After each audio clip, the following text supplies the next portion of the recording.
On this week's show, the Georgia Southern baseball team coming off winning 2 of 3 at home in their home finale against Arkansas State. And we'll also check in and see how the Georgia Southern golf team did in the NCAA Regionals. All that and more as we welcome you inside the Eagles Nest.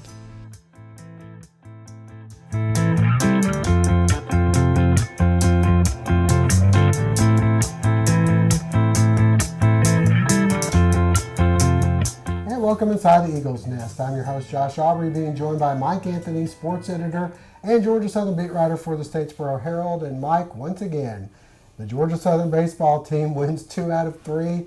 Once again, they don't really gain any ground. They're still in the number 4 slot in the upcoming Sun Belt tournament. And it looks like, for all intents and purposes, I'd be surprised if they move out of that spot.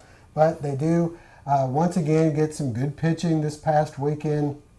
And end up taking 2 of 3 from Arkansas State. Couldn't get the bats going in the one loss that they had, but still had good pitching throughout. Your thoughts on where the Eagles are right now and how they played this weekend? Well, it's kind of funny. If Georgia Southern was a major league team, like we've said before, 2 of 3, that's what they preach in the majors. That's how you get to the postseason. Unfortunately, that's not how it works in the college game. You've got to either win your conference tournament to get an automatic bid into the regionals, or you've got to get an at-large bid. And for what it's worth, I think the Georgia Southern easily one of the 64 best teams out there, but that's not how the conference RPI sees it. That's not how some of the talking heads, some of the people who will make the decisions on selecting that tournament field see it. So right now it looks like, regardless of all the series wins, Georgia Southern knows that it's going to have to show up at the conference tournament ready to do a little bit better than 2 out of every 3. All right, well, this past weekend on Friday, they were able to come back from a deficit, score 4 runs in the bottom of the 7th on some errors, some walks, and take advantage of some of that and get a base hit, timely hit there. And then on Saturday, they had a great pitching performance from Chase Cohen that gets ruined because they lose 1-0 as a little bloop to right ends up scoring the only run of the ball game. And then Sunday, another great pitching performance. Seth Schumann, who's been the surprise of the staff, I'd have to say, at this point, picks up his 6th win to no losses on the year. They get some good hitting. Scored 6 runs. You know, for this past weekend, it's kind of been the story of the season. You know, when they've gotten pitching fairly consistently, and when they hit, they win most of those games. Yeah, and with the pitching, that's the biggest part. Pitching wins games, especially in tournament settings, especially in championship settings. When you get to these last couple weeks of the year, you're not going to see the last guy in anyone's bullpen anymore. You're going to see their ace pitcher if he's ready to go. You're going to see the best of whoever is healthy and available in the bullpen. And come tournament time, especially with what they're looking at right now, a 4 or a 5 seed, those 4 and 5 seeds play each other right now. It would be a rematch of Georgia Southern and Louisiana Lafayette, the championship game from last year. So the Eagles are going to have to not go to the tournament, stay at home for the tournament, but they're going to have to show up with their foot on the gas, ready to go. Yeah, the bats is a big thing because that's the one inconsistency I guess they've had. Pretty much pitching has been solid throughout. Of course, that didn't happen this past Tuesday night. They lost to Georgia Tech, gave up a lot of runs in that game, but for the conference, they've played really well. Let's get back and take a look at some of the action from this past weekend against Arkansas State. After a Friday win, Georgia Southern looking for another, hosting Arkansas State for Game 2 Saturday, and Chase Cohen lighting up the radar gun. Cohen with an impressive outing, which would begin with him getting the first 8 outs of the game via strikeout. Cohen would end up going 6 innings, allowing only 3 hits and 2 walks while striking out a career-best 11.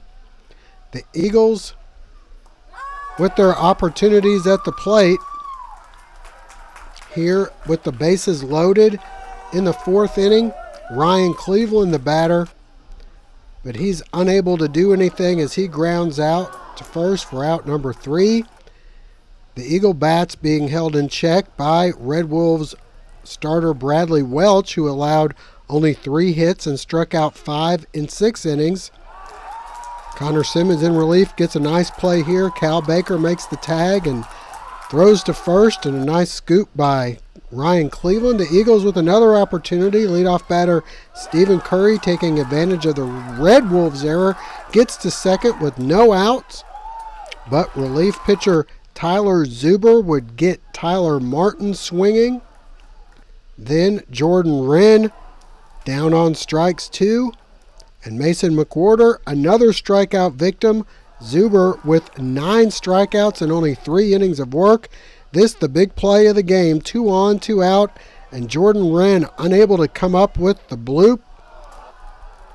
Jake Bachema scores 1-0 Arkansas State. Zuber then strikes out the side in the 9th. And the Red Wolves take game 2 by a final of 1-0. So we move ahead to Sunday, Mother's Day and Senior Day. 12 Eagles seniors honored before their finale. But it was a freshman stealing the show. Seth Schumann, another impressive outing. 6 innings, 6 hits, 1 earned run, and 3 strikeouts. A nice double play by Cal Baker helping the cause right here. Offensively, the Eagle Bats get going in the 3rd inning. 1 on, and Ryan Cleveland, the single into right. And that would be followed by Tyler Martin with 2 on. And he sends this pitch out in a hurry. The 3-run shot to left, and it's 3-0 Georgia Southern on top. Schumann continuing to look sharp.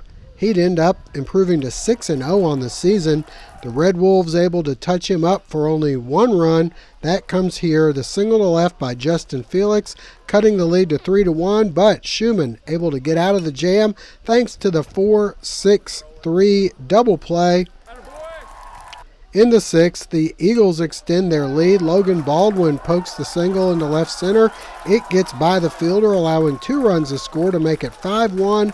Cal Baker adds to the lead as he singles into left, plating Baldwin. The Eagle bullpen doing their job. Adam Kelly and Anthony Pisano combining for no hits and 3 innings of work, and the Eagles win the series 6-1.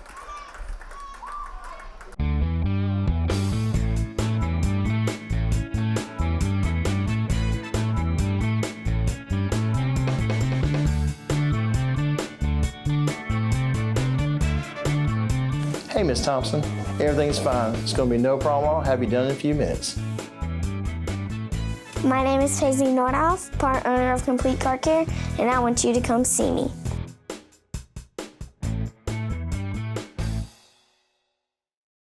Well, next up for the Eagles, we're shooting this on Wednesday. They've already played the Thursday game by the time this airs. They've got Friday and Saturday against Georgia State. Really, it looks like they're locked into the 4 for the most part. They'd have to sweep Georgia State and then have App State somehow sweep Coastal. I don't think that's going to happen. But the good news is the Eagles will be playing at home, J.I. Clements, for the opening of the Sun Belt Tournament next week. That'll get underway on Wednesday. We'll try to preview that for you early in the week and have something on statesboroherald.com. All right, well, the only other sport that was in the postseason for Georgia Southern, the golf team, unfortunately, after a couple of decent to pretty good rounds on Monday and Tuesday, Wednesday, they really faltered and unfortunately were unable to advance past the opening round of the NCAA region. Yeah, solid season for Georgia Southern Golf. They're able to get into the tournament field, the highest seeded team of any of the 3 Sun Belt teams to get into the NCAA regional field. But after a couple of good rounds out in Texas, playing against a stacked field, I believe my count was 7 teams ranked in the top 50 in that regional, so they had their work cut out for them. We're actually as high as 2nd place about midway through Monday's round. At about the turn, the back 9 just kept rearing its head on the Eagles throughout their rounds. A few too many big numbers out there, but the good news for Georgia Southern, they seem to keep that line going. They had a golfer of the year in the Sun Belt for the 2nd time in 3 seasons. They'll bring a lot of that team back. This is a team that I would think they got moving in the spring this year. I think this is a team that'll look to make some noise in the fall next year, maybe carry a ranking into the spring. Hopefully, we'll be right back in these regionals. They're in the first round, they had to count an 80 as part of their score. And that's been the tough thing, is when they have struggled, it's been they get 2 or 3 really good scores and then they have to count a high one. In team golf, you got to have 4 fairly consistent scores, and they weren't able to get that. But hopefully, another trip to the regionals and a lot of guys coming back next year will pay off for them. All right, well, that'll wrap things up for now. For Mike Anthony, I'm Josh Aubrey. Thank you for joining us. Hope to see you again next week.